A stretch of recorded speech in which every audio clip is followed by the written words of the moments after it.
تاسو دلته لومړی د خلکو مشکلات وګورئ زه در سره انشاءالله تعالی بیا وروسته خبرې کوم راځئ لومړی دلته وګورئ چې دلته څومره پوسټونه ده کې زموږ دا مظلومه هېوادوال لاګیر دي جانان جانان وطن افغانستان وطن جانان جانان وطن افغانستان وطن درنا لوګي بکړم زل تخپل ځان وطن او د خپل ځان وطن جانان جانان جانان جانان وطن افغانستان وطن جانان جانان وطن افغانستان وطن درنا لوګي بکړم زل تخپل ځان وطن او د خپل د غیرتونو مسکانا د حماسونو وطن لري لوړ شان او زینت په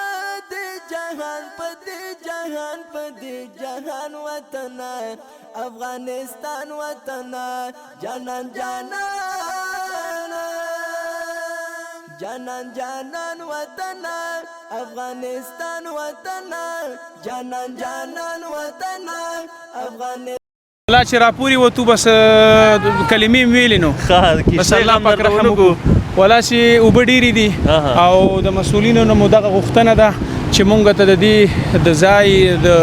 د سہولت د دې اسباب برابر کی او د مؤسساتو باندې او غږو کی د هغوی سره دغه د دې افغانانو د دې عوامو مسلمانانو ورونو دغه درد شریک کی یقین دی وسه دغه څومره وخت کېږي بارانونه دي که درته ووایم چې اوس هم یو زما ورور مریض راوستی نو 3 ورځو دپاره یو مریض د ډاکټر ته د تلو نو موټر نښلي همدارنګه د بعضې مریضانې زنانه په ډمپر کې کېنوي او خوا یې واړوي نو د دې موټر پکې هم نښلي موټر یې پکې نښلي او بیا نو په هغه په ورځو هم ولاړي یو موټر سراچه خو بله ورځ پورې خواته یې اړولې وه بلته پرته وه بیا د راښکولو هم څوک نه نو بیا خاص کر په دې شپه کې چې یو عاجل مریض یا مثلا ضرورت نو ډېر سخته مشکلاتو سره دا خلک په مخه دي او قاري صاحب دغه اوبه چې اوس خو لکه موږ او تاسو یې ضرر ګورو که نه بالکل ټیم زموږ ویوړو دی څو ورځو کې دا کورونه هم راوغورځېدل که نه ډېر نقصاناتو شو نو دا اوبه چېرته روانې دي دا اوبه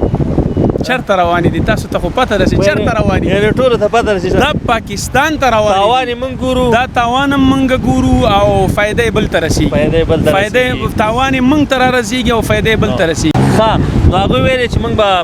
ټولې اوبه مهار کوو که نه که چېرته دا اوبه ته بره چې ډیمونه جوړ شي یا ورته داسې یو کوچنی ډیم جوړ شي چې موږ د برق څخه برخمن شو دلته مې د ډېری خلکو سره خبرې وکړو بیا موږ د 3 میاشتې بعد موږ یو جریب ځمکه په 2000 افغانۍ باندې بالکل نو دا به ګټور نه دا به دومره غټه لاسته راوړنه وشي که چېرته دغه کارونه وشي او انشاءالله ملا برادر نه مو دغه غوښتنه ده او د ټولو عوامو غوښتنه ده په دې باندې به دومره لویه فایده دې خلکو ته حاصله شي او که دغه چک ډیمونه جوړ شي او دارنګه د دې اوبو مهارول او دغه د اوبو حفاظت دا دومره د وطن د آبادۍ لوی سبب ګرځېږي نو که دا کار وشي له ټولو نه به ډېره بهترینه وي او دغه خپل وطن نه به ګل وطن جوړ شي او ډېر یو بهترین کار به وشي الله دې وکړي او الله تعالی دومره بهترین اوبه راکړي دي داسې بهترینې اوبه دي سمې سونا دي جنرال مبین خو درته ویلي وو که نه چې دا ګوره پټرول دي دا زمونږ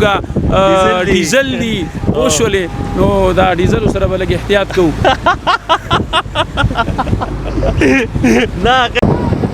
تاسو خو دلته د خلکو ستونزې او مشکلات ولیدل اوس هم پکې موټرې بندې دي د خلکو خبرې مو واورېدلې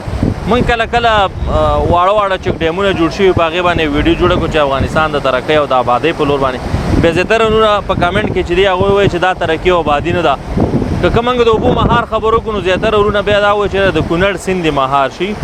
هغه یو متل دی که نه و یو څاڅکی چې دی دې نه دریاب جوړېږي دغه اوبه چې نن دي او دغه کم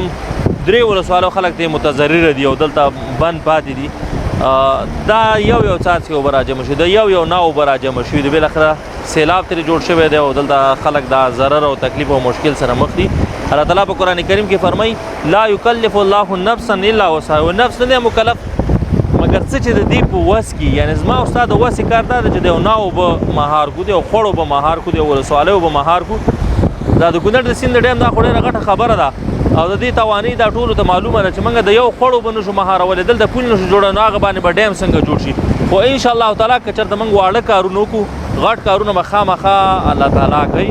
نو راځي چې په خپلو ولسوالو کې په لرو پرتو ولسوالو کې واړه چک ډیمونه جوړ کړو ان شاء الله تعالی دا اوبه مهاریږي او د کونړ د سیند ډیم خبره دا خو د هر یو افغان غوښتنه ده او ان شاء الله تعالی هغه به هم جوړیږي خو لومړی باید موږ واړه کارونه وکړو. ډېره مننه.